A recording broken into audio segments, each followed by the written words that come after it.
you. We'll be waiting for you. Enjoy. I wish I could hear Bye. your talk, Anton. It sounds really cool, but yeah, maybe next time. I'll watch the recording. Awesome, Cap. Sounds good. Take care, everyone. Bye, Yusuf. Later. What a nice guy. Isn't he just a nice guy?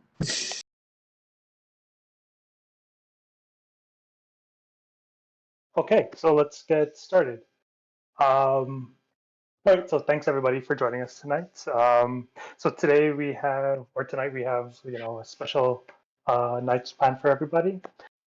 First, we're going to start off with the news from Jem, Jackson, and Hashir, and then we're going to try something different tonight, where we're going to actually have our first discussion night, and we'll talk about how that's actually going to run shortly.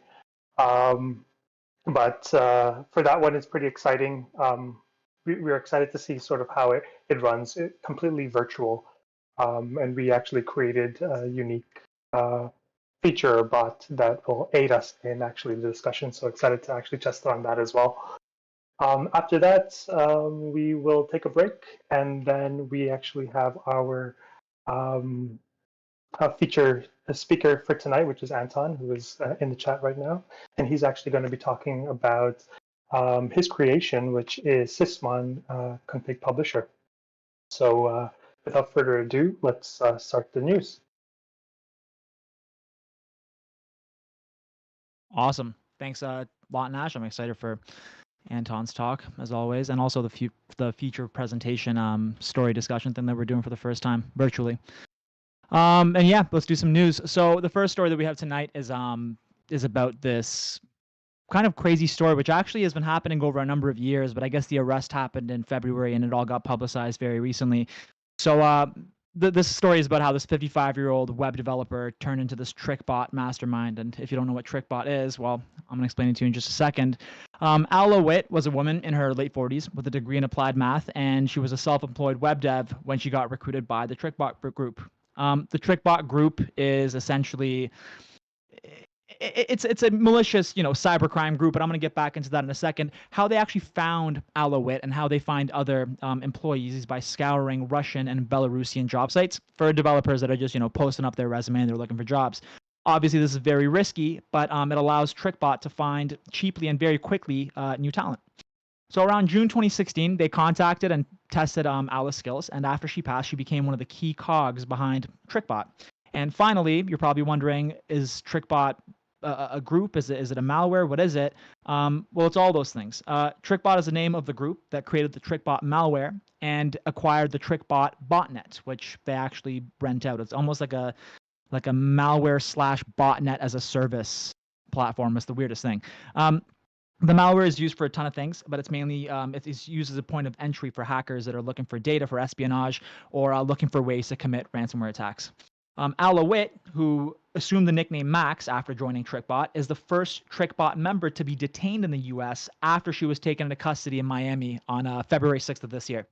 She was responsible for, get ready for this, it's a lot. She became responsible shortly after joining for overseeing the creation of code related to the monitoring and tracking of authorized users of the TrickBot malware. She was responsible for the control and deployment of ransomware. She was responsible for obtaining payments from ransomware victims and developing tools and protocols for the storage of credentials that are stolen and exfiltrated from victims infected by TrickBot. Clearly, she was key AF. She was, a big deal. The most surprising part of this story to me was how poor Max's operational security was. She traveled to places all the time that were within reach of U.S. law enforcement, and extradition was a real thing.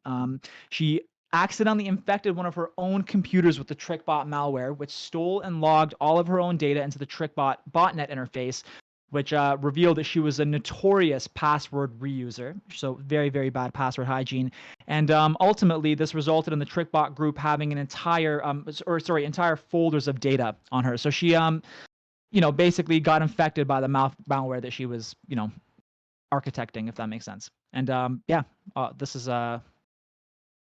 to me, it's crazy stuff. I mean, I can't even believe that I'm saying half this stuff. But yeah, she's arrested February 6th of this year, and we'll see how this story plays out.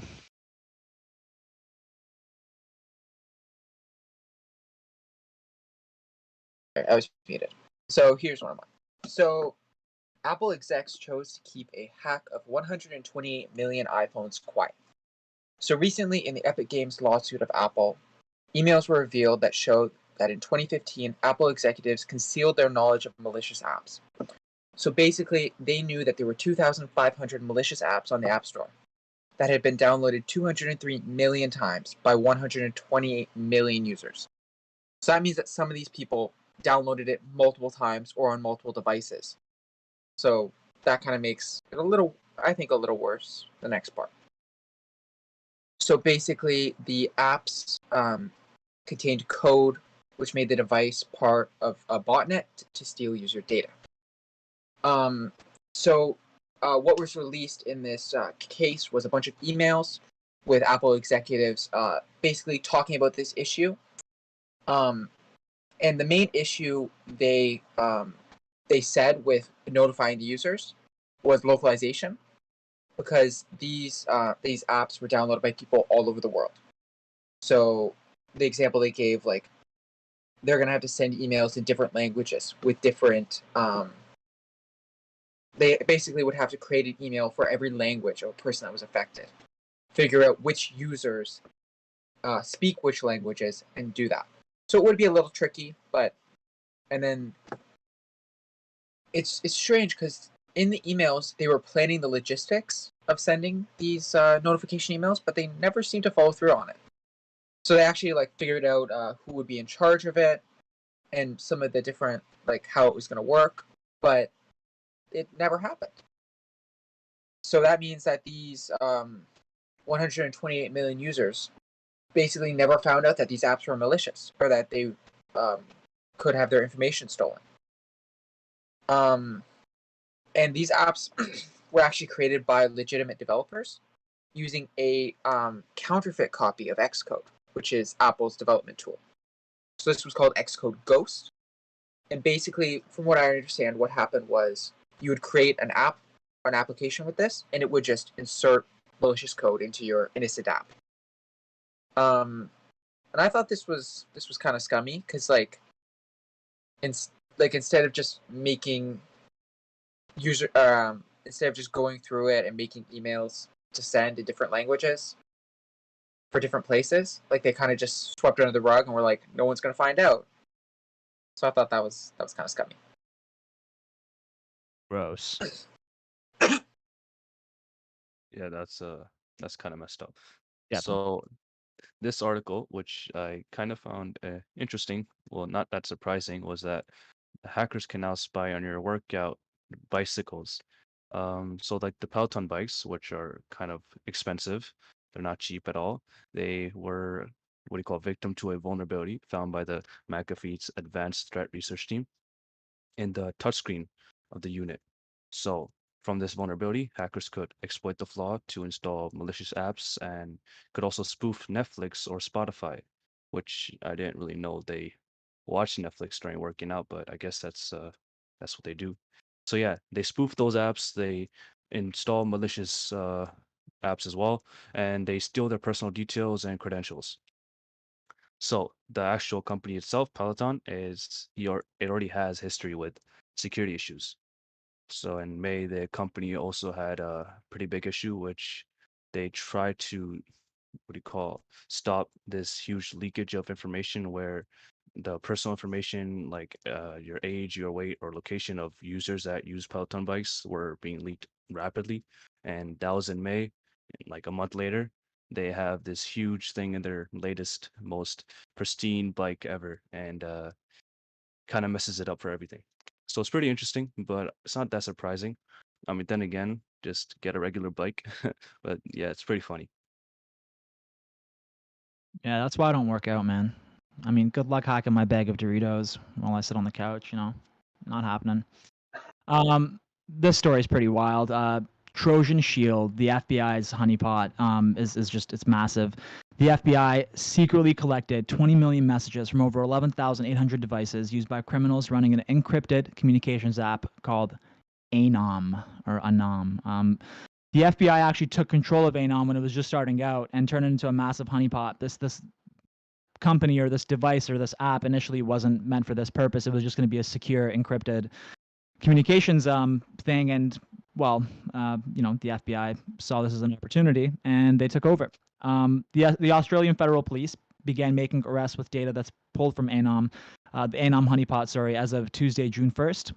And how this whole thing started out, this is kind of like the backstory. In 2018, a person named Vincent Ramos, who was a CEO of Phantom Secure, got arrested. And what Phantom Secure was a super duper secure communication device that was essentially made for organized criminals. And the FBI saw their chance to start this operation, and they worked together with a confidential human source who I'm going to refer to as the CHS going forward, who was actually a past dealer of Phantom devices, of Phantom Secure devices. And that person was working on their own encrypted communications product called ANOM. So this person already had communications with the criminal organizations in Australia. So really activating ANOM as a honeypot and getting into the hands of criminals was you know, not difficult at all. It was really easy. The police worked together with the CHS, and before it was, you know, it was really, really quickly that ANOM grew to a huge number, and we're talking, you know, 10,000 devices in over 90 countries with 300 distinct transnational criminal organizations. Even the second, third, fourth time I'm reading this, it's just mind-blowing to me. The number of obtained messages since October 2019 was over 20 million. The contents of these messages ranged from drug smuggling, corruption, like political and you know, whatever, executions, and a bunch of other organized crime activities. This entire operation was made possible by attaching a silent master key to each message that was being sent, and this would allow the agents to decrypt any messages as it was transmitted. So yeah, it was really you know, kind of cool, but also very sneaky, and I guess it ended up working out. Trojan Shield has initiated numerous high-level public corruption cases in several countries, which the articles didn't list, but I'm assuming the investigations are still ongoing. One cool tidbit of information that I found was that no American users of ANOM have been arrested because of the privacy laws denying the FBI the rights to decrypt those messages.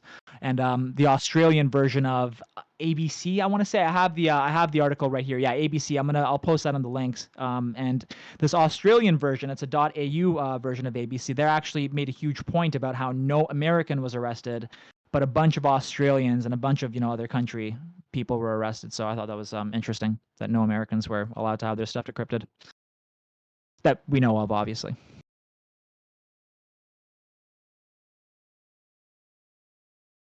So this article was from ThreatPost, and they basically did a study to figure out companies' feelings and reactions to ransomware. So they surveyed 120 companies, and a third of them were reported that they were victims of ransomware. And these were mostly from the tech and manufacturing sectors. So 80% of ransomware victims reported that they didn't pay the ransom, which was because of mistrust of the attacker. They were saying that they didn't have any guarantee that the attacker would give them the decryption key, or that they wouldn't just attack again.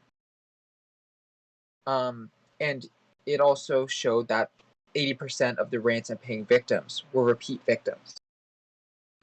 So they were attacked again, and there were also, I think it was about half. Half of them were attacked by the same ransomware gang. So it was kind of like they just kind of kept coming back for more, which doesn't really instill confidence in wanting to pay ransoms. And then they also found this is from another study that ThreatPost talked about called From Cyber Reason. So they found that 65% of ransomware victims reported revenue loss, which makes sense. 25% had to shut down the company altogether, which is kind of scary. 53% had reported that their reputation had been damaged, and 32% reported losing personnel.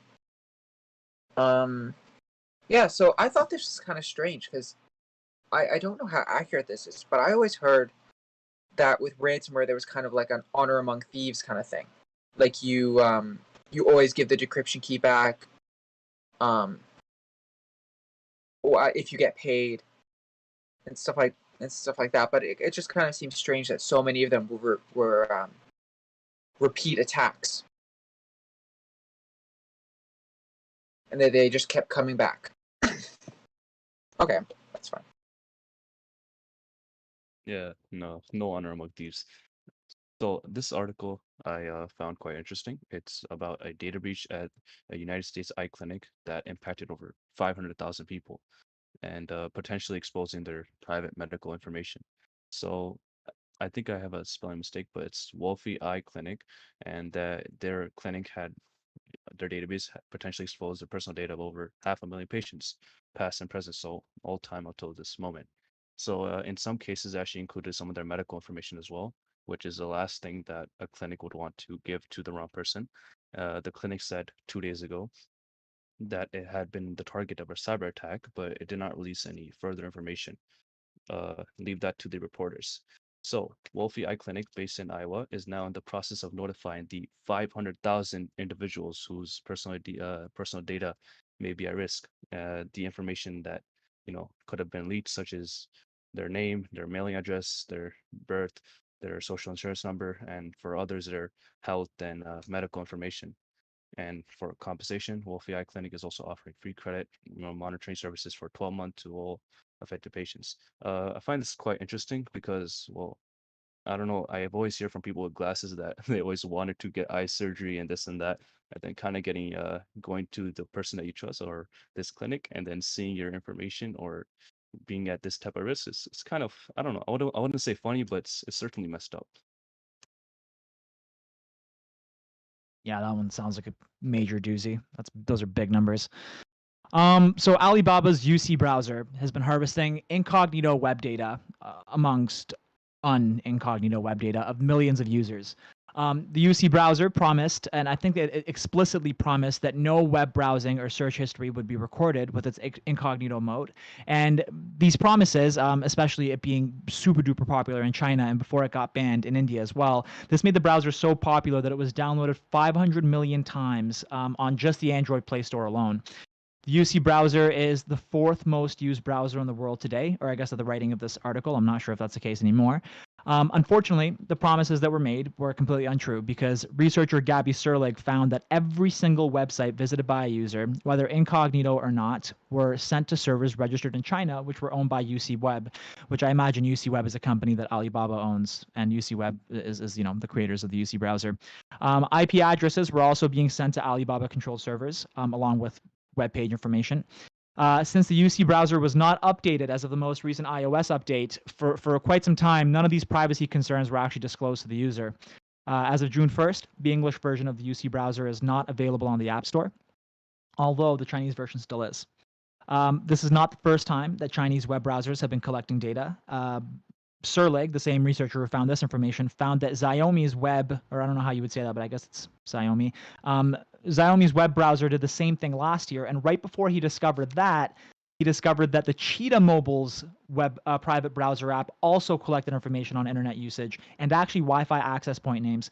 Cheetah Mobile defended this and said that it was actually a feature just to make sure that users weren't visiting dangerous websites and that the app was working correctly. So yeah, Gabby Serlig's been kind of on a roll, exposing, web browser invasiveness.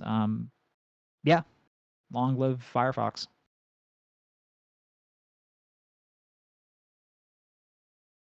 Okay, so this one I found a little weird because passwords are such a mainstay of computers and websites and applications now. But there's a Boston startup called Transmit Security who have raised $543 million in funding to just end the use of passwords around the world. That's their goal. So what they say in their goal is that companies lose millions of dollars each year due to inherently unsafe password authentication processes and practices. So some of the stats they give are 80% of all data breaches are caused by weak passwords, which I'd say that makes sense, to be honest. But what surprises me is that an average password reset costs $70 of help desk labor. That seems really high to me. And I'm not even sure where that comes from, but that seems crazy. And they have proposed the solution of biometric authentication. So stuff like eyes, fingertips, facial recognition, which has kind of advanced a lot recently, I think. And currently their system handles 9,000 requests per second, and they say it could remove 96% of account recoveries. Also, reducing the authentication of a password or user from 1 minute to 2 seconds. So that's a lot faster, even if it wasn't very slow to begin with. Also, both Microsoft and Apple have recently looked into similar solutions. And yeah. All right, perfect. So this, I think, is a final news story. It's something I found, again, quite interesting, and it has to do with Western Australia, and specifically the report being by the auditor of the Western Australia government. So the auditor had reported over 553 systems, like system weaknesses, to 59 state government entities, and over 50% of the actual entities have met the benchmark of information security. And common weaknesses that they kind of found were inadequate information security, ineffective management of technical vulnerabilities, inadequate access controls. You get the gist. They're not the best at computer stuff. So there's been a steady decline, not surprising, in the past 13 years with number of entities who met the benchmark for information security. And I feel kind of bad for the auditor here. Or I'm guessing she would have to come again next year only to see them even worse off after all the advice that she may have given. So yeah, the government just listen to the auditor, but they're on a steady decline in what they're striving for information security.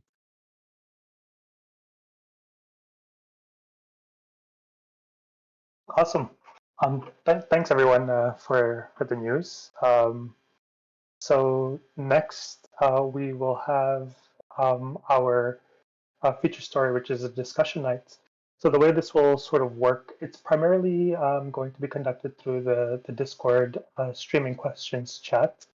For anyone listening on YouTube, the preference is if you can join us on Discord, that would be ideal. Otherwise, you can put your comments in the chat, and we have Jack who is moderating the YouTube chat, and he'll inform us as to whether any comments that are related to the discussion come through. So leading the discussion will be Christian, and we also have our two moderators, Pablo and Jackson, who will be sort of interacting with the group, sort of guiding the discussion as it goes. And Christian will sort of give you a walk down of sort of how the night will actually flow. All right, perfect. Thank you for that, Nash. So pretty much this is our, as Nash said, this is our first discussion night, and we're super excited to try this one out. With a lot of the news stories, we find that people don't get as much of a chance to be interactive and get their thoughts out there. So with this new format, we're going to hopefully be able to get some of that action in. So the way it works is pretty straightforward. The first thing is that we'll go with an article. The articles won't be read out, but rather we'll have them into like a point format and pretty much condensing it to the point. After we get to the point of the article, we're going to have a prompt that'll be featured afterwards. And with that prompt, you, the audience, will respond to it within a specific format that I'll elaborate on very shortly. After you have responded in with that format, the executive team will look for those who want to discuss a specific point and invite them to elaborate further on mic. So as you know, on the meetings, we always have everyone with their mics muted. In this case, if an executive member asks if you would like to go up onto mic, then we'll be doing it through the call. We'll say, if we find something that's an interesting point, we'll say, hey, let's say Jack. If we think if Jack puts a really interesting point and we want to hear more from, we'll just call him out. And if he unmutes and he wants to talk, then he's able to. So the format that we were talking about is in the following way. It's either going to start with an exclamation mark, yay or nay.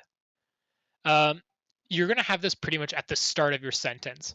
If you agree with the prompt, you're going to use yay. If you disagree, you're going to use nay. Following yay or nay, it's just your argument or statement. There's no limitations on this. You can just type as much as you want. The next important part, though, is that you end it off with a plus sign, or you can choose not to as well. But pretty much if you have that plus sign enabled, you'll see it pretty much it serves to tell us that you want to be a part of the discussion and that you want your comment or you would like to elaborate further on mic with your point. So I'll give you guys an example. I'll put yay, this is a message in stream discussions. This one will not have a plus sign, so you'll notice that nothing happens. Following that, if I do this is a message, but with the plus sign at the end, you'll notice that there's an automatic reaction to that message with the microphone. That means that's the bot confirming that you want to speak out, and then we'll be selecting from those people who do want to presentate on mic. So an example prompt is tortellini is superior to ravioli. You'll do yay, tortellini is smaller, and therefore you can eat more. In this case, this person is supporting the statement that tortellini is superior to ravioli. As they did not include the plus sign at the end of their sentence, they do not wish to elaborate further. The next one is exclamation mark nay, ravioli is bigger, making it better. In this case, this person would want to disagrees with the statement that tortellini is superior to ravioli, and they would also like to elaborate further on mic, as seen by the plus sign. In case if you want to reply to a specific person's comment, what you can do is you can automatically use the Discord reply feature. Pretty much if you hover over someone's name, you click the triple ellipses, and then you click reply, then you'll be able to reply, and then we'll address that as well with the point. So what I want everyone to do actually right now is I want everyone to do a test sample. So kind of like how I put this as a message yay or nay, pretty much do the exact same thing in stream questions. I just want to make sure that everyone gets it down at least once. Oh yeah, and as Jackson said, special shout out to Kyle Nash who actually set up the bot to work for these specific discussion nights.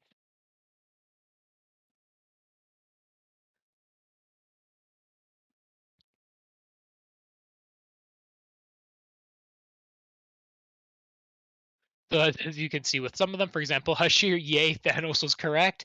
He didn't put a plus at the end, so that means that he's just making a statement. Whereas if you look at Pablo, who put exclamation mark yay, I like dogs plus, that means that he would like to respond to it as well. Hence why the emoticon came up. Thank you, Luai. I am in fact very cool. At least that's what my mother tells me. And I just want to say this to everyone real quick. Just feel free to join in. Like, this is an accepting space. We're not gonna like blast you for whatever you say. Just join in, and hopefully we can have a good conversation. We'll just wait up for everyone to finish up their final messages there, and then we will begin the discussion.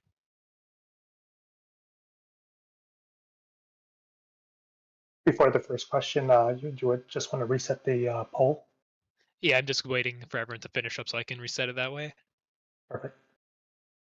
Just to make sure we don't get any last minute yays in there that are gonna mess up with our poll. Good thinking. I guess this would also be a perfect opportunity to show off how it works. But pretty much at the end of every segment or every additional comment that we may add, what we will do is we will reset the statistics.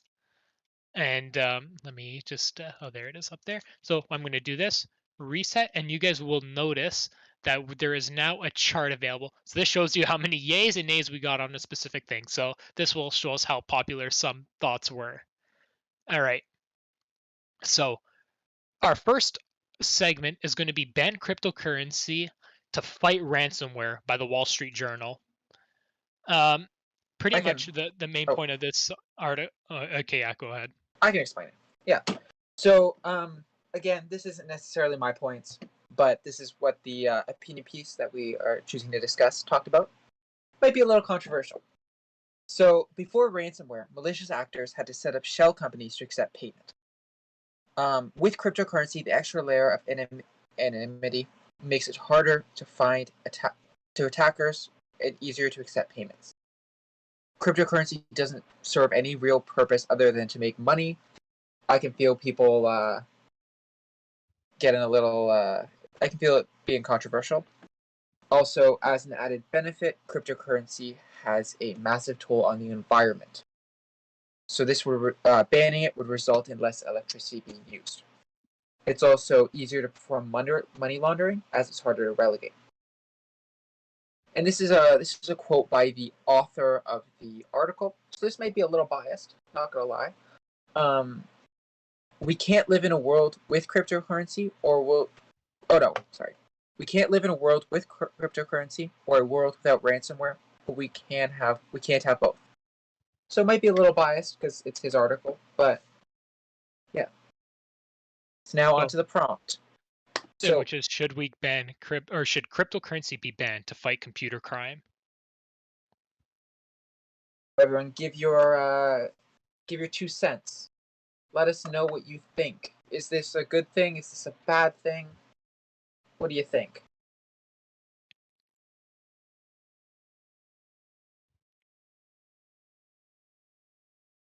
Oh, I see that several people are typing already. We know this is going to be a spicy one. It's always a good sign. Okay, Pablo says, nay, lots of people could exploit this. Okay, interesting.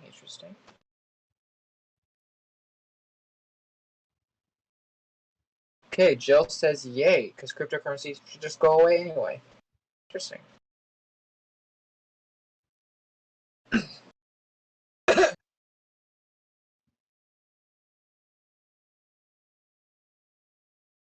Removing the threat would move the threat to something else. That's also. I think that's a good point from Big Shacks. As long as new tech arises, there will be ways to exploit it. Okay, Kyle, you want to say something? Feel free to unmute. Yeah, I just wanted to say that I think it's going to be sort of similar to the war on drugs, where like there's a big battle, and it costs like a lot of money in order to like enforce these laws. And in the end, the only person that's being hurt is the people. It's not really helping anyone. Like no one's going to benefit out of banning these cryptocurrencies. Yeah, I had a kind of a similar thought to that, because I was thinking about like kind of like gun control. Is that obviously not totally the same thing, but it's like everyone has these things, and if we just ban it, people have spent money on this. People have money in this, and it's their assets. So it would just be taken away. So I was thinking like this would be really hard to do, and it'd probably be really expensive because cryptocurrency can be worth so much. But kind of like buybacks almost, like that's been proposed and used in some places of the world for firearms. But I think that would be really hard to do for cryptocurrency. There's just so much money invested into it right now, though. Like to do buybacks might bankrupt like some small countries that are like hosting some of this. And like who would pay it? Like if it's cryptocurrency is worldwide. 100%. Okay, Anton says nay. The root of the problem is unregulated capitalism. I agree, honestly. Like, we should go back to the barter system. Questionable.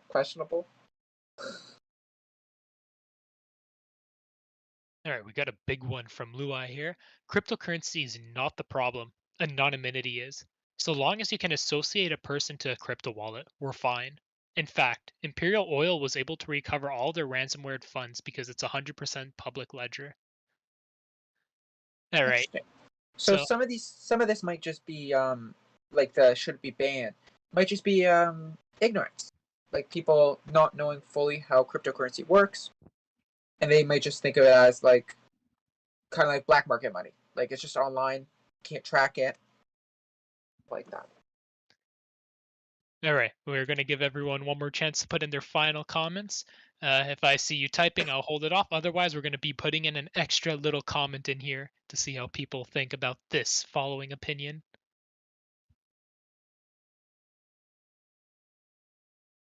Free to just say what you think. If you want to talk, feel free. Put on a nice plus. just make my day. Put a plus at the end of your message. It'll make me happy.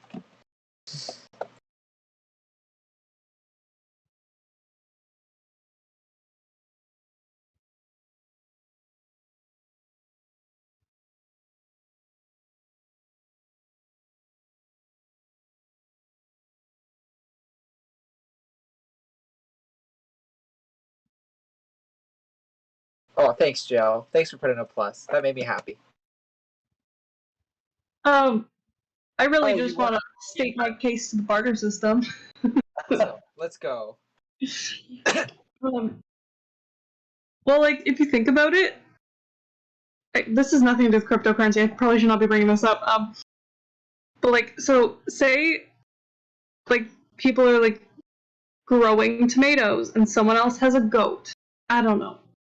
So, say like at a point in time where tomatoes are like growing like crazy, you trade the goat for a bushel of tomatoes.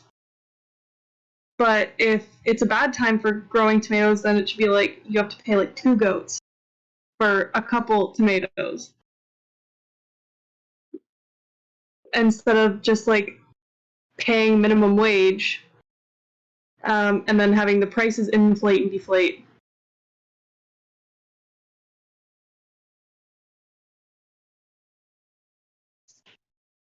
I think that could be a like, especially with how the world has evolved with all the different products and stuff. We got a mic from Christopher here who says crypto should be banned, but not to fight cybercrime, as cybercrime will still occur. Oh, this is going to be an interesting one. It is too volatile and only serves as speculative investment. Doesn't serve a purpose as a currency. Well, let's hear more from you, We'll Christopher. hop in. Yeah, feel free to. Yeah, how's it going, everybody? It's going good. Look, I think for cryptocurrency, for it to really, I guess, be used as a currency is, a wide acceptance within the markets, for it to be used as a trading currency, right? And you know what? That's just simply not the case. It's simply too volatile, and anybody can really create a new coin, effectively creating their own currency, effectively printing their own currency, really. And we're kind of seeing an offshoot of that as NFTs. So, look, I don't know. I think it's more of like a collectible thing than it really is a currency, and um, it's far too volatile for it to be used as currency. If anything, perhaps existing currency should adopt more of a like I guess a digital like a digital what's the word I'm looking for? Somebody help me out. It should just existing currency should just be more digital instead of us creating new currencies that are digital. That's interesting. So how does that play in with the way currency sort of works right now in terms of like, online banking, where it's actually not a lot of flow of dollar bills? Well, Jack just said it right there. Blockchain. Perfect. Blockchain. Yeah. Awesome. Thanks for. Anyways, that was my 2 cents, and glad to hear that everybody's doing well. Great. Thanks, Chris. Thanks for speaking up. Can you guys hear me? Yep. Cool. Yeah, I just wanted to agree with that point that Christopher made. I actually think instead of having cryptocurrency, we should use the technology that cryptocurrency uses in current currencies and in the way that we account for transactions. So like the blockchain is a 100% cryptographically secure public ledger. And that's not the way that banking works right now. But if banks were to implement elements of the blockchain or the blockchain as a whole, I think that would be very positive. Yeah, this is just my my thinkings right now. But if you think about it, like we've basically done money the same way for like so long, like hundreds of years, thousands of years. Like it's always been, I have something that I give to you that is worth a certain amount of something, and we agree on that and we trade. And it's like it's gotten a little fancier over the years, but it's pretty much stayed the same. So I think it's a good point that I think currency kind of needs to evolve in this new world.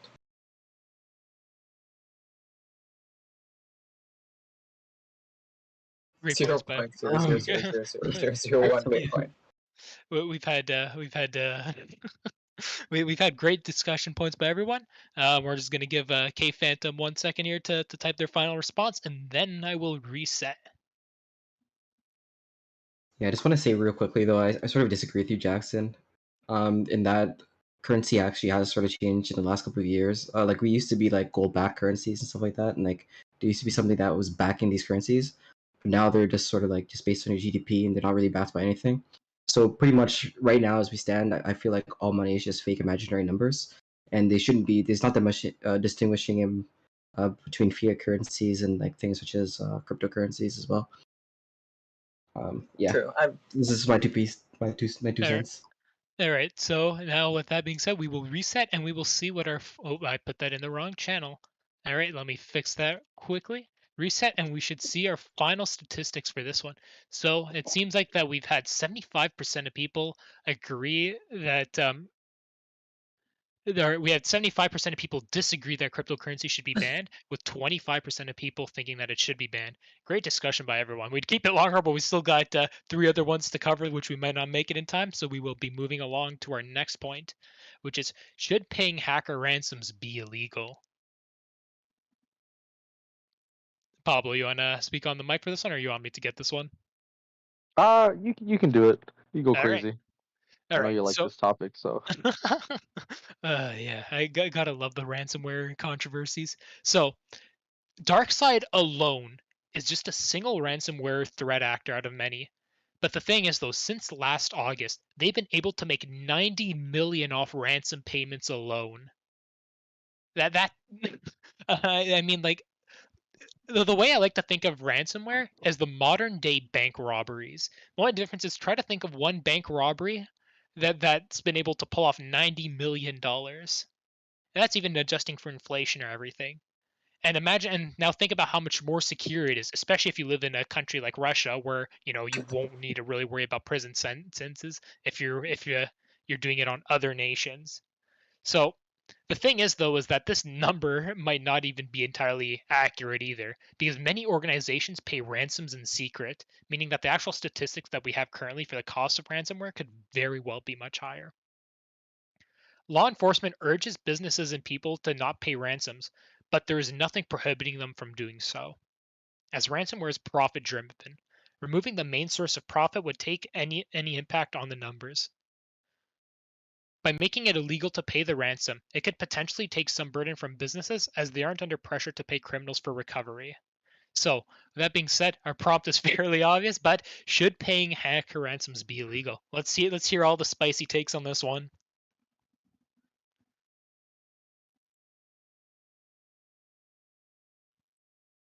Oh, gotta love seeing the several people. Yeah, I was type. gonna say, so People ready for this.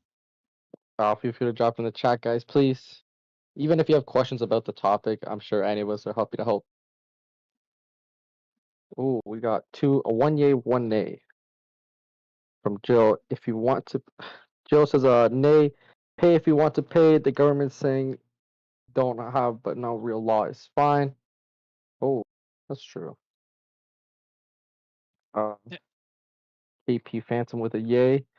Since the problem is that ransomware now comes with insurance, and as long as the amount is less than what you were getting covered. Oh.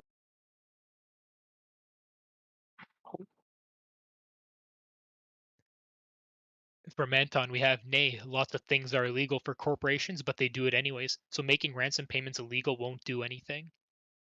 And another. That's weird. I was just gonna say, like, I was thinking the exact same thing. Like, this won't change anything either way. Like, there's still the big companies that get away with a lot of bad stuff. Yeah, especially when you're looking at I think it was actually Jackson who mentioned it earlier in his article. But like, I remember seeing like 25% of companies have to shut down operations or might even shut down entirely because of ransomware attacks. And if you got to do it to save your business, a lot of people are willing to do that. We have a nay from Luai. What if companies don't have backups? Sometimes you have no choice but to pay. And another nay from Hashir. Would making something already bad, officially bad, make less of an impact? K Phantom continues their point with, if I have insurance of 50 million and I ask for 20, what is stopping the company to say I got asked for 50, pay me back to pay them? A nay from Nash saying, I think companies should be able to make their own decisions to save their business. Another nay from Jem, who says what Luai said. Someone very close to me had their company hit with ransomware, and because of backups, if they didn't pay, 40 plus people would have been out of the job. A nay That's from crazy. Christopher. First of all, the people have a right to do with their money what they wish. Second, making or paying ransoms illegal only further punishes the victims.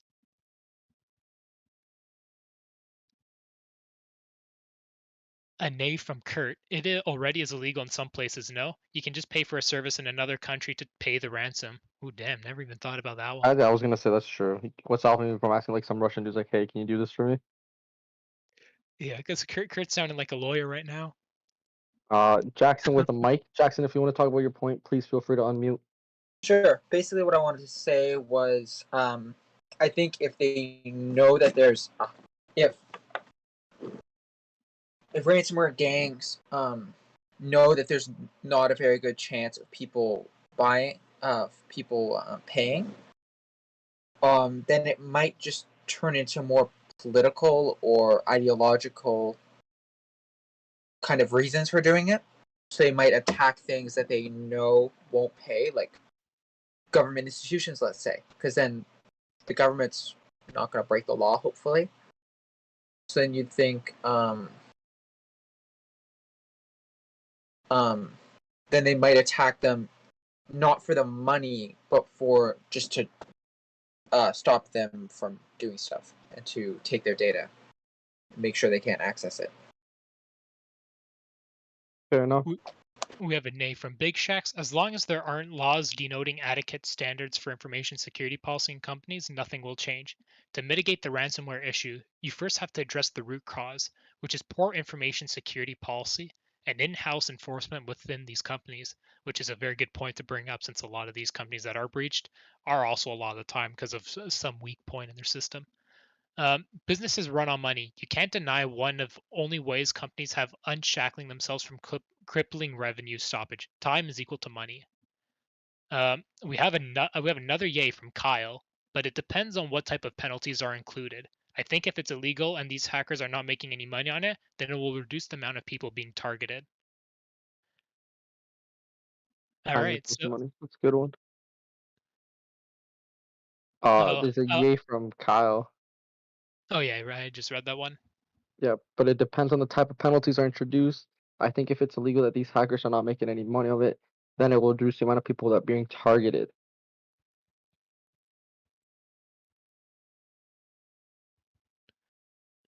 And we have Luai here with a reply. But is everyone tech savvy enough to have backups? What if you messed up in setting up the backups? What if you set them wrong and they got ransomware too? It's not just about corps, but small businesses as well. I'll allow one more comment, and then we will add an extra, a comment off of this, and we'll see how people's opinions change on this.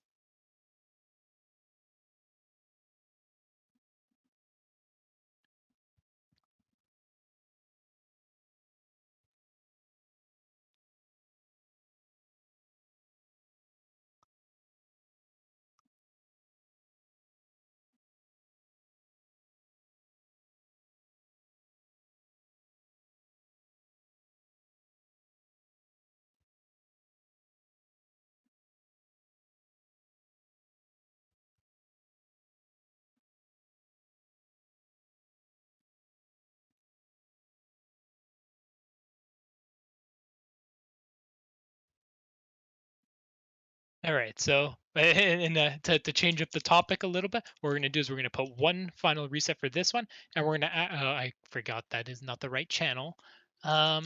What we will see is our final statistics on this one, and this one we have even more of a one-way thing where we have 83.3% of people disagreeing and 16.7% of people agree. Let's see how people feel about this next one though, or well, this one comment, since we got 4 minutes left. Although companies may be hit in the short term, this will ultimately be better in the long run. Let's see what people think about this point.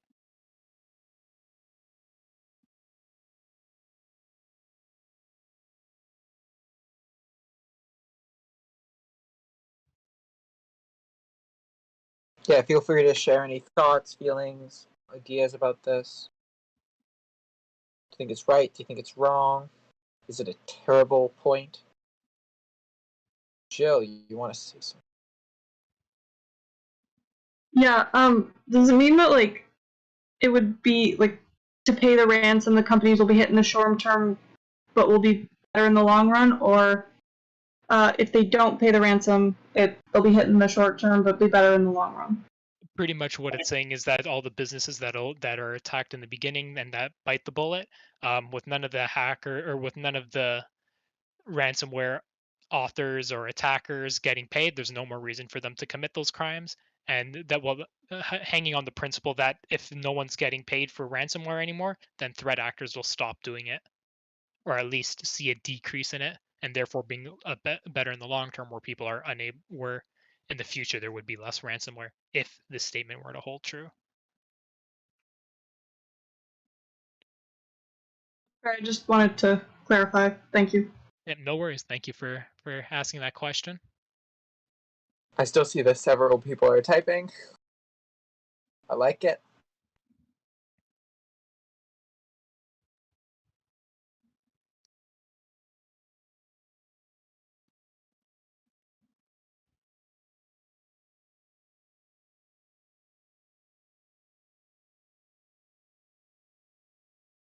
All right, we got our first response. Nay from K Phantom. In basic principle, if you get money from someone once they already know that you will pay, especially since public opinion, it will turn into cyber blackmail at that point, where you are getting hit because they know the company will pay.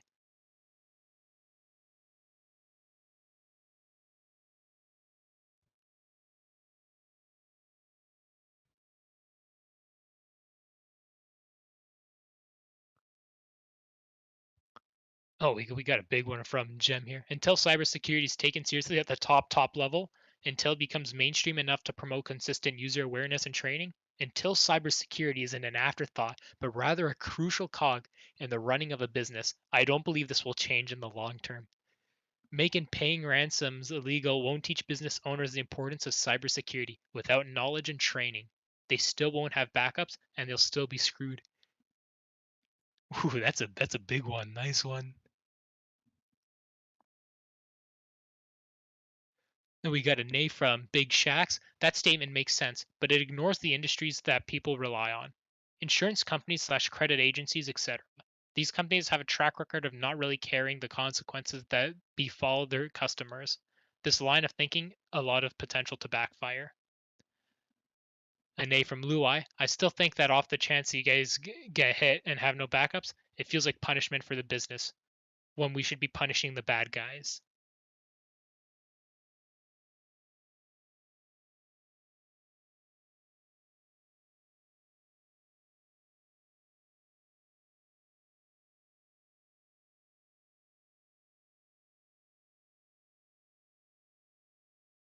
All right, we have hit 8 o'clock, so I will let in the final comments in here. And then we'll do just a quick blitz round just to get everyone's last opinions on those, or should we save those for another discussion night? I think for the sake of time, let's save it for another night. All right, we got some exciting ones for the next one, so we'll give you yeah, we'll save them for our next discussion night. But glad to see that it seems like people enjoyed this one, but we will see very soon. Make sure that you stick around for the survey at the end, so that way you guys can give us all your feedback on everything. I want to just quickly back up what Christopher said. Huge shout out to all you guys that put this together. I know it must have been It must have been a ton of work, making sure we figure out how to get the prompts from people, how to set up the bot, and working out the kinks. So huge shout out. This was an amazing segment. Really well done. Thank you very much.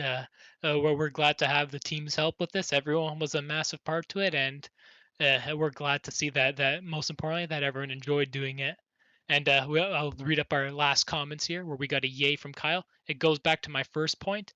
I think that eventually, once these hackers are not making any money on these simple attacks, they will stop. In the short term, however, there will be those companies without backups and such, but eventually these hacks will stop and corporation security posture will improve. And then we have a final comment from K Phantom here. I have a question rather than opinion. How do you guys feel about the code of ethics, such as the example for this hospital that got attacked in Ireland? All right, so since we are out of time for this segment, I That's guess a deep question. yeah, that's a very deep question. We could probably get a good conversation on that going on during the break if people want to stick around. But for the sake of time, we will be ending this segment now.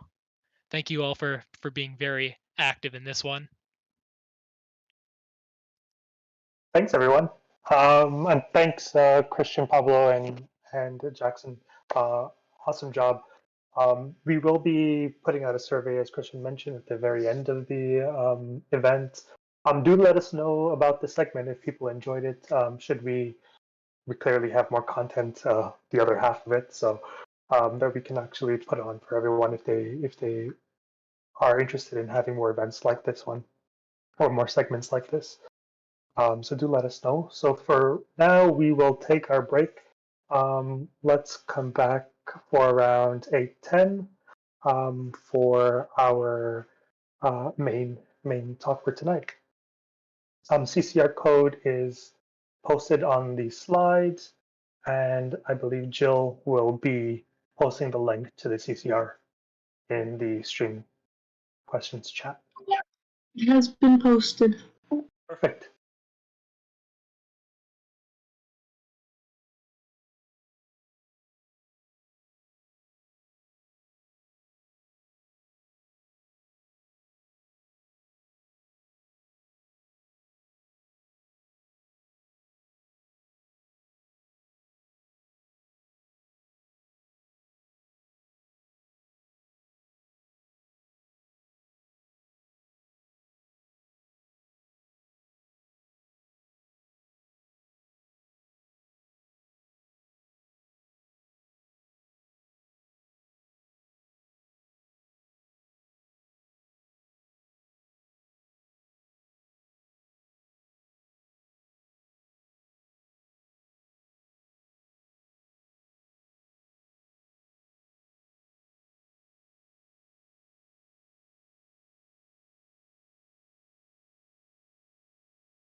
Next, we have our main speaker tonight, which is Anton.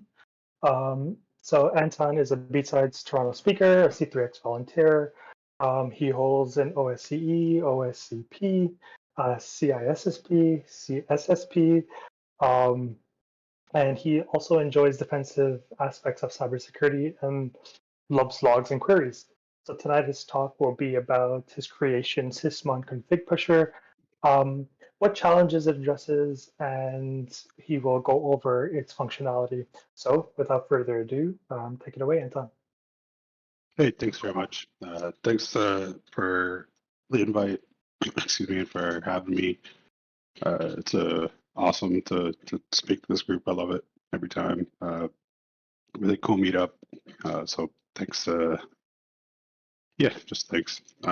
So yeah, the presentation is a mix of things. It goes over kind of what SysmonConfigPusher is, what Sysmon is, and towards the end, it might get a little ranty from me because I have some thoughts on logs and Sysmon in general.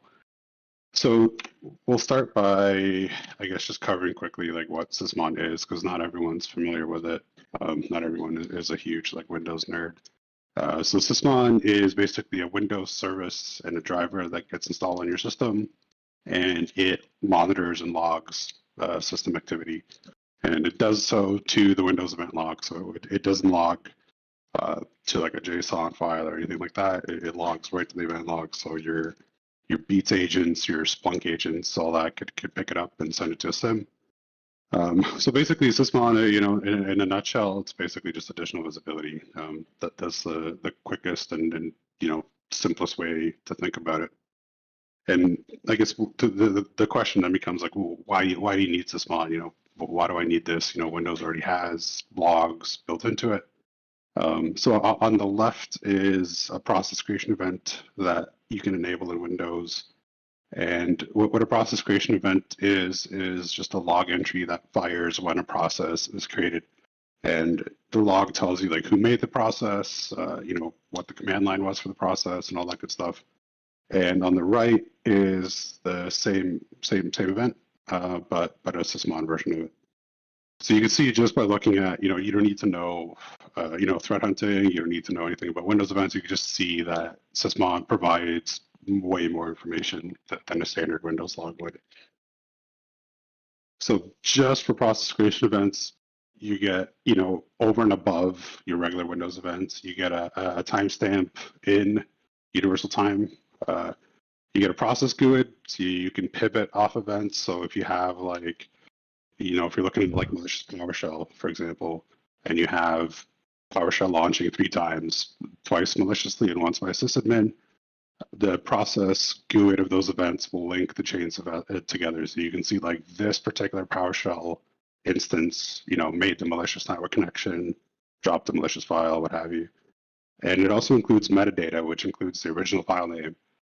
We talked about ransomware, and one of the big kind of ransomware TTPs these days is a renamed binary.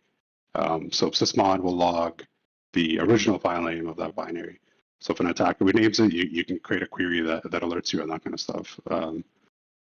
Importantly, it gives you the directory of where the process was launched, the logon GUID and hashes. Hashes are super important. I know they're not like the most sexy detection engineering thing these days, but they're still valuable. And with the regular Windows 4688 event, you don't get the hashes, but with Sysmon you do. And some more things that Sysmon could do. It answers a lot of questions about a Windows host that you want to, if you're investigating something suspicious or malicious on a Windows host, you'll want to know these things, and it's very hard to get them without Sysmon. So it covers things like which process contacted which IP address, which process made a certain DNS query, which driver was loaded, which DLL was loaded. We were talking earlier in the brief chat, so someone was mentioning DLL hijacking attacks, and these kinds of events are designed to kind of alert on that with the right configuration file. It also covers remote threads, process injections, file drops, registry edits, WMI persistence, clipboard events, like all kinds of stuff. So looking at like a quick challenge, right? Let's say your one hand was tied behind your back and then you say like, no Sysmon, right? So let's try to enable the right auditing on a Windows host to monitor file creation events. And this is something that's like, it sounds simple, right? Like you should be able to configure a Windows workstation to tell you when a file was created. But it's not easy. It's not easy to do. You have to enable object auditing to do that. And you know, object auditing is a really quick way to get your SOC analysts to like really hate you because these logs suck. They're voluminous, they're really verbose, and they're kind of verbose in a wrong way, where they just tell you a lot of info that you don't care about, that are meaningless. So compare this to like a Sysmon file create event, it's completely night and day. And the beauty is with Sysmon is that it takes a configuration file, so you can tell it, I don't need to know every time Outlook creates a temp file, for example, right? So that's one of the beauties of Sysmon is that it makes this kind of stuff a lot easier and a lot more accessible, and it makes it accessible in the way that you can turn data into actionable alerts or actionable threat hunts or actionable, you know, intelligence. So kind of like the second challenge here, like let's create a log when PowerShell makes a network connection. Again, sounds super simple, right? Like Windows has that data, obviously, right? So you should be able to, you know, without Sysmon, try to do this. And it's damn near close to impossible. I mean, you could write your own, you know, ETW provider or do some fancy stuff. But then the Sysmon event ID 3, which is the network connect event, tells you exactly which process made which network connection to which IP, to which port, which protocol. So super good info to have. So you might be thinking like, okay, well, I have an EDR, right? We live in 2021 now, everyone has an EDR. But unfortunately, EDRs often don't expose the telemetry that they collect to the end user. So you know they're greedy. They hoard all that data to themselves. And if they do, the data are often limited and they're not in a standard format. So I've seen in a lot of cases where, and I guess at this point I should back up for a second. Like for my day job, what I do, I work at Lars and I do purple team engagements with clients. So I get really hands-on with EDRs a lot. So there's a lot of stuff that we test and run where the EDR just kind of like throws his hands up and says like I don't know this. So we work a lot with EDRs and we find often that like it says here, the data that's in them, you get it back and it's like this weird proprietary format. You can't make heads or tails of it. And a lot of the times the data are not stored in the Windows event log, right? So the data might be in the EDR, you might be able to get it out with an export or something like that. But you can't send it to a SIM device in real time.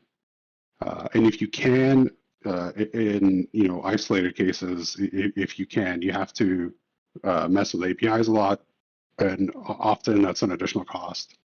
And we run into this all the time where you want an event, you want like that DNS query event, or you want like the network event or something like that, or a file drop event. And the EDR just doesn't log it. And at that point, what can you do? If you had Sysmon, you just edit the configuration file, then you're good to go. But with the EDR, that's not the case. You have to send like a feature request, and good luck. So at this point, let's say like I convinced you. Everyone's sold on Sysmon. So how do you deploy it, right? And that's kind of where the SysmonConfigPusher aspect comes in. So right now, before SysmonConfigPusher, the options to deploy it were either through group policy, SCCM, which is a Microsoft product for pushing out apps. You can do custom scripts. I think there's a Splunk app that deploys Sysmon as well. Or you could probably use something like more modern, like Intune. Once you decide to deploy it, you need to figure out what do I log with it. And here, probably everyone who's familiar with Sysmon knows about the Swift on security config, and Olaf Hartong has Sysmon modular. So there's two configs to work with, but the deployment options are fairly limited.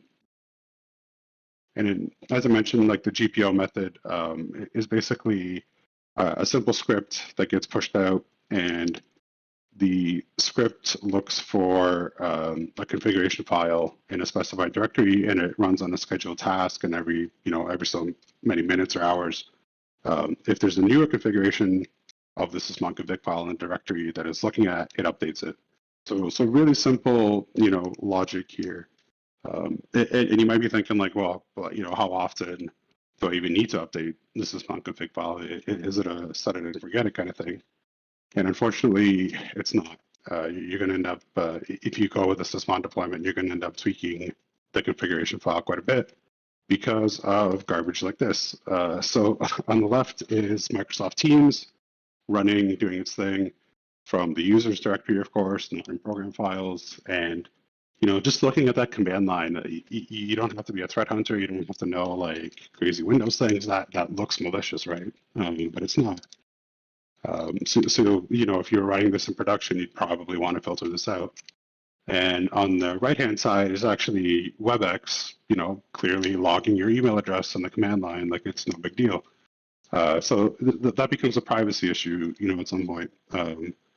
So these are the things that you want to filter out, right? And users install applications, and especially these kinds of applications, which get installed to app data, which means that you don't need admin to install them. So users could download Teams, users could download WebEx, and eventually you're going to run into this issue where the SysmonConfig file that you have, you're going to want to edit it because users will download all kinds of stuff. So the logic behind all this is that like the biggest benefits to Sysmon is its flexibility that it gives you in its configuration file, and the fact that you can kind of filter as you please, adding or removing things from that config file. So it makes sense to me, at least, that you want as much flexibility around managing that configuration file as possible. And you want that in order to extract the maximum amount of value from your Sysmon deployment while minimizing the noise. So because you invest a lot of time in this kind of stuff, right? So you want like with Bitcoin, you want returns from your investments. So the kind of issues with the GBO approach is that, and this is stuff that I ran into personally when I was, managing a Sysmon configuration file for a network. You're going to want different versions of your configuration file for different network segments. So think like workstations versus servers, HR department versus developers. Visual Studio in particular is incredibly noisy. And in a lot of organizations, and those of you who haven't worked yet at an org or haven't done a co-op might not know, but in a lot of cases the security team might not have access to control group policy, and changes to group policy might require tickets, change control, the various politics. So a small tweak to a group policy can take months at a big organization. So doing it, taking the approach of SysmonConfigPusher, where there's an application that kind of sits on your device that you don't need to touch group policy, kind of skirts around these issues. So that's where kind of like the idea, and the thought process behind SysmonConfigPusher is or was. So the advantages of it and the way that it works is that it pushes configurations rather than having endpoints pull and pull for a newer version of the configuration file, and it can be pushed from any machine with .NET on it. You don't need to modify any GPOs. There's no scripts or scheduled tasks that are needed. And the way it does its management is through tags. So you'll actually add a tag into your SysmonConfig file. So you can have like an HR tag, a dev tag, a minimal config tag, whatever. And under the hood, it uses WMI. So it uses modern authentication. WMI doesn't use NTLM if you're using modern Windows 10. So there's no like hashes flying around. It's all Kerberos authentication. And basically how it works is that there's a GUI with a bunch of buttons, and the buttons are just for me to keep track of what's going on. Because I'm not a big developer. This is my first piece of code that's more than a couple lines. So every button has its own code mapped to it. So when you push, let's say, the push newest executable from sysinternals button, that piece of code gets executed. So it goes through the list of, oh, sorry. Move back. You want to at least give us time in the scientific process. Yeah, so sorry, it goes, yeah, so the code is there, so it goes through a list of all the computers, and for this particular button, it'll go through a list, and for each of those, it'll use WMI to send a command to the remote machine. So it tells the remote machine to run this PowerShell command, and the PowerShell command tells that host to download the Sysmon executable. So that's for that button only. So as I mentioned, like WMI is used to start a process on the remote machine, and then on the remote machine, PowerShell is utilized for most of the functionality. And it boils down to basically these 5 or 6 commands. To download the config, uses the invoke web request, and then just HTTP to the server that you're pushing from. So the server that you're pushing from kind of doubles as your web server, and that web server hosts the config file that you selected. The other buttons make a directory on the host, again using PowerShell. The update Sysmon config file button actually, updates Sysmon. The download new version of Sysmon actually grabs the newest version of the Sysmon executable from the sysinternals website. So you don't need to do, you can also do like Sysmon upgrades with this app as well, not only the config management portion, but you can combine the install and uninstall Sysmon options to remove the old version of it and then add the new one in. So the tag extraction piece is a pretty critical component of SysmonConfigPusher. When you push the load configs button, it goes into the directory that you specify in the SysmonConfigPusher config file, and it'll load all the Sysmon configs that are found in that directory, and then it'll go through each file and extract the regex. And you can see on the right, you have a tag for, in my case, I just have servers, finance, a silent config, and a modular config. And then from there, you just pick which config you want to send over to the workstation that you're picking. So this allows you to kind of keep track of your config files. I found when I was managing this, I had 6 different versions with 6 different GPOs or whatever. So it became a huge pain in the ass to manage. So this way, at least in my brain, it kind of helps to organize yourself. One of the, I guess, harder things to code for me was that the config file validation method. So I didn't want a case where you update your config file on a remote machine and you have no idea whether that config file actually got updated or not. So what this piece of code does is it'll actually connect to the remote event log of the machine that you're pushing to, and it'll go through the events in the Sysmon log channel looking for event ID 16, which is the event that gets logged when Sysmon is updated. And then it'll log that data to the log file generated by SysmonConfigPusher. So once you push a bunch of configs out, you can actually check the log file to make sure that the configs actually got updated on those boxes. So this was difficult to write.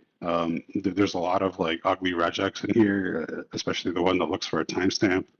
I'm sure there's a million different ways to do this better, but this works, so I just left it. The other kind of difficult component of this was parallelism. I'm new to C#, especially this kind of more advanced version of C#, but the parallelism option was important because otherwise it would be slow, right? And then no one would use it. So what it does is when you load a list of computers, it'll actually, once you go to select them, it'll go to ping them to make sure that they're actually alive before adding them to the list of machines to push to. So that way you're not pushing, Sysmon to dead machines. So putting it together, this is kind of what it looks like at a super high level. The box in the middle there being your SysmonConfigPusher host, and then you push, your finance config up, and then your HR config left, your web server config right, and then your DB server config down. But that's the kind of general kind of like architecture of how this goes. If you're having trouble wrapping your head around how this all fits together. So quick, lessons learned, because this was new for me. I like I said, I've written C# before, I've written PowerShell before, but never something like this large and large to me. Coding is a lot more fun with utility. When I went to college, they tried to teach me coding, but it was all like weird math or like solve this Rubik's cube or something like that, where I couldn't understand what I was doing or why I was doing it. So having some utility behind your code and having like a mission, I found that helpful. The second point there, error checking and exception handling is super important. If you saw some of the earlier versions of SysmonConfigPusher, there was like, it would just die randomly and you wouldn't know why. So error checking and exception handling, I know developers like harp on this kind of stuff, but it is really important. Same with logging. It makes sense, right? Because you're doing all this to get additional logs. So it makes more sense that the application itself generates meaningful logs, and thankfully that there's good C# libraries for that kind of stuff. As I mentioned before, the parallelism, it's extremely tricky. There was a lot of weird things going on with that code that I had to work through. So that definitely took the most time. And the last point there, the Microsoft docs, yeah, they're brutal, because what I found in a lot of cases is that I would Google for like examples of stuff, and anytime I would see it on the Microsoft documentation, it would make no sense to me. I would be like, why are they, is this even C# that they're showing me? I don't know. So I found like other forum posts or like Stack Overflow, much more helpful than the Microsoft docs. So contributing. SysmonConfigPusher is on GitHub. It's open source. Contributions are more than welcomed, and they're encouraged. If that's your jam, if you know C# or if you're learning C#, take a look. I tried to comment as much as I could just to keep myself sane. And most of the code segments within SysmonConfigPusher have the links to the Stack Overflow article where I copy and pasted the code from. So yeah, if you're into C# and you're into this kind of stuff and this project interests you at all, then yeah, feel free to contribute. Especially if I can figure out how to handle a pull request in GitHub, then we'll get going.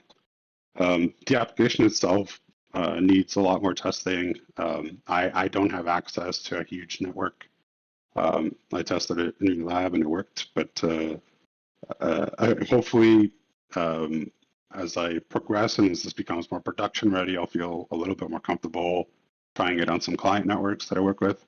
But I haven't quite gotten to that point yet. But yeah, it definitely needs a lot more testing and better error handling, more functionality, etc. So more broadly, contributing to the Sysmon ecosystem itself, just stepping back for a second and thinking about what's required to get Sysmon deployed in an organization, right? You need like service desk involved, you need sysops, IT, server admins, the end users probably have to get notified. There's a change control process to go through. There's a responsibility assignment matrix of some kind, right? Like who manages the config file, who's responsible for system disruption. My RAM is high because of Sysmon. Who maintains the deployment. So all that kind of stuff are things that are applicable not only to Sysmon, right, but to any kind of like security change that you make in an environment. But since we're talking about Sysmon, these are the things that I think about a lot. And keeping that in mind, kind of where I see some gaps is a general kind of lack of Sysmon metrics, right? So like, what's the expected number of events per host, right? That there's no real data set that tells you that. What's the impact in terms of CPU, disk, RAM per host, right? What's the expected number of events per host, per event type? What events cause more noise and resource utilization? So, if you work at an organization, right, if you're in charge of, security or whatever at an org, and you want to deploy Sysmon, and you go to your boss and say like, yeah, Sysmon is cool. I heard Anton talk about it. It's awesome. I love it. I want to deploy it. These are the things that you're going to get asked, right? Like, are the laptops that we deploy it to going to blow up? How many events should we expect? Is it going to eat up our SIM quota? So all these kinds of things are things that I see that are missing. So if you're looking for a project that you want to take on, or like a blog post that you want to do, this will be cool to see. The second point there, lack of config diversity. As I mentioned at the start of the presentation, there's only 2 major updated configuration files currently, and they're drastically different. The Sysmon config file by Swift.security is a lot different than the one by Olaf. And a couple of years ago, when I was getting started working with Sysmon, there was a lot more config diversity out there. And, mirror myself here, but because I don't have a Sysmon config file published, publicly. But again, if you're looking for a way to like make an impact on the community, making your own Sysmon config file is a good way of doing that. Excuse me. Third point there, lack of use case articulation. I see some movement here, but I think the defensive community has a really hard time articulating, like where Sysmon fits in. And that goes to the second last point there.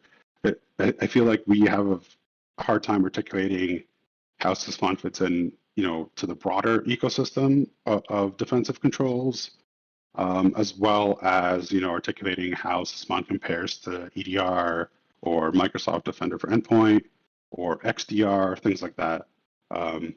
As I mentioned, a couple times now, we work a lot with EDRs, and I have not come across one yet with the same level of data, as Sysmon, even Microsoft Defender for Endpoint. Sysmon is much more verbose and much more flexible. And then I don't hear too many people talking about that. So, that's another thing that I feel is kind of missing. And the last point there, fear of false positives. I see this all the time where, people kind of shit on rules or stacks or, defensive concepts. And they're like, oh, but there's a false positive here. Like, they won't kill you, right? Like, you get a false positive, you note it, you move on, right? So just a little tidbit there that I feel like we're like deathly scared of false positives to our own detriment. So obviously, like Sysmon will cause noise. Sysmon will 100% cause false positives, but it would also catches a whole whack of attacker activity that you wouldn't normally be able to catch without it.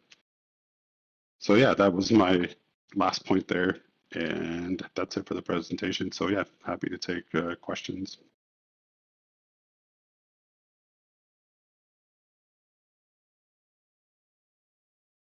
Oh, thank you, Anton. I see a couple people typing.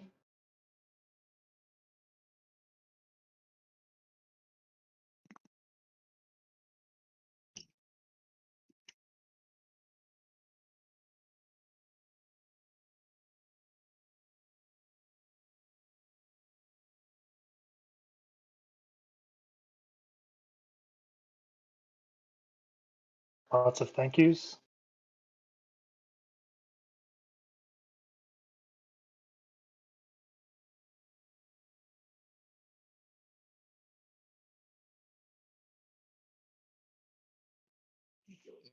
Good question. Are Antoine's slides posted for people to watch or look back to after?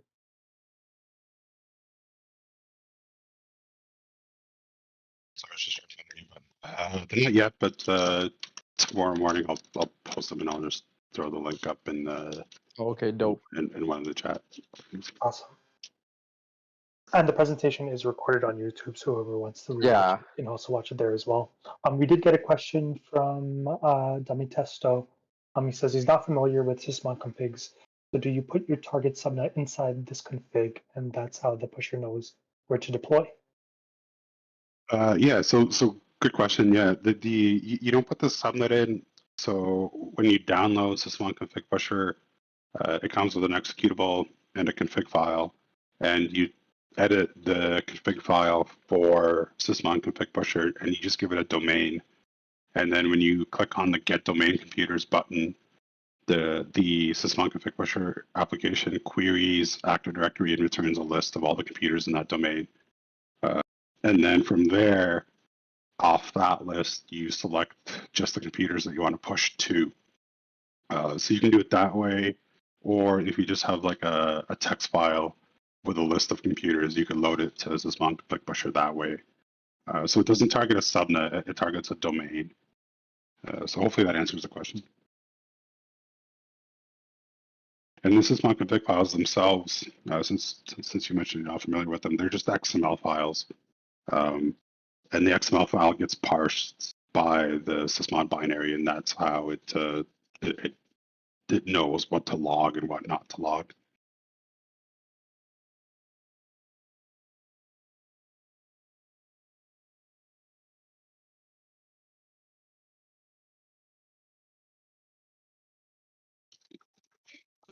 The most critical areas to contribute to, that's a good question. I think there's an issue open now where there's a bit of a race condition for that event ID 16 that I spoke about. So sometimes what will happen is that the Sysmon config will get updated and the logic that checks for the event occurs before the actual event gets logged in the event viewer. So I'm not quite sure how to handle that portion. The other piece that I think probably needs some work is the GUI itself. I feel like if you have like a huge list of computers, it'll probably be hard to select them. And the other kind of idea I had mulled over in the back of my head is a CLI version of it. So not a GUI with buttons, but just a command that you can run, like, SysmonConfigPusher.exe -- push, and then you give it a list of, something like that. That's another idea I had. Aside from that, I think it just needs a lot more testing, edge cases and all that good stuff. So yeah, that's where I think the main areas are.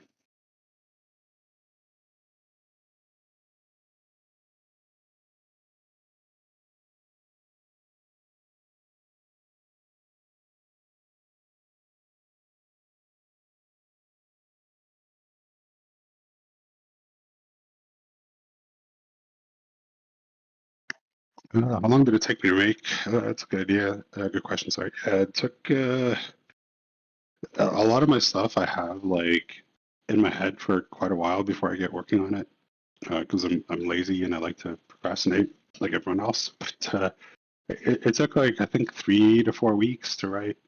And yeah, I am the sole developer. Lee Kagan helped quite a bit with a lot of the C# nuances, but no one else really contributed any like hardcore code to it. So yeah, I'm the sole developer, but like I mentioned in the presentation, I don't necessarily need to be or want to be. So if you want to contribute, more than welcome.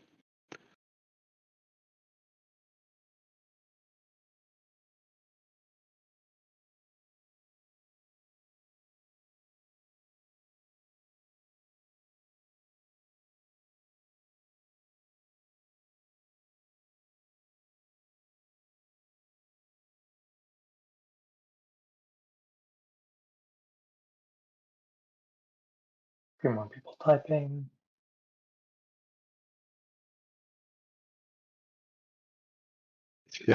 Yeah, build my own EDR. That's I think the problem to the whole EDR space is that like it's hard, right?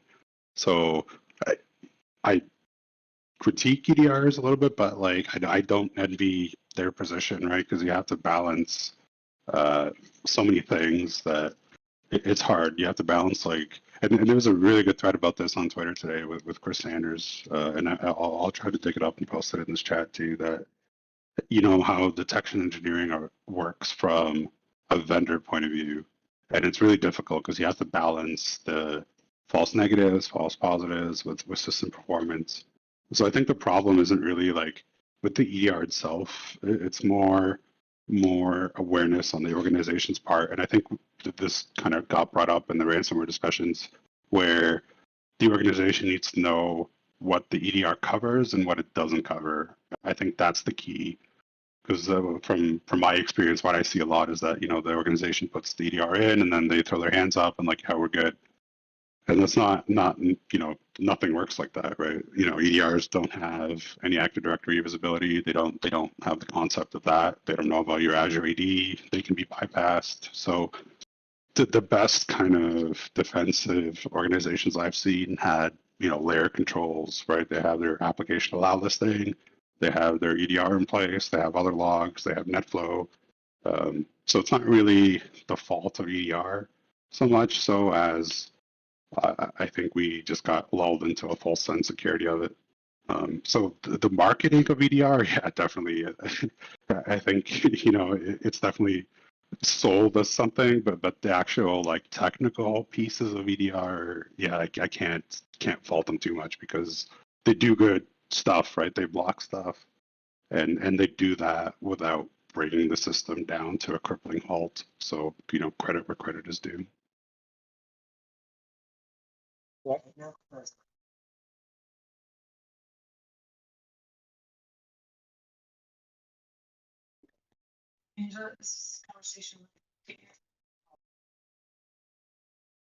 Okay, any other questions from anybody?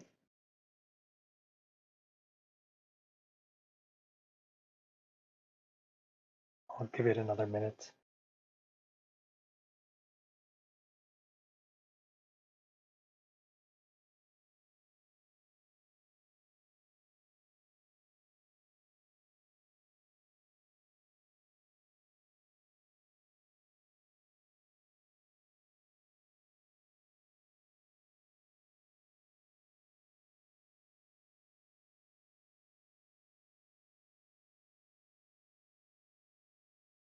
Awesome. Well, thanks again, Anton. So that's it that we had for you guys tonight. Hello? Oh, sorry. I was just saying thank you. Oh, no worries. Yeah, awesome presentation. Thanks again. Yeah, that pretty much wraps up our meeting for tonight. So if anybody wants to stick around afterwards for just to kick back and play some games, feel free. Otherwise, if you're not sticking around, have a good night, everyone.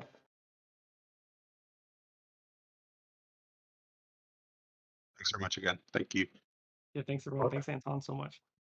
Yeah, thanks guys. It was great.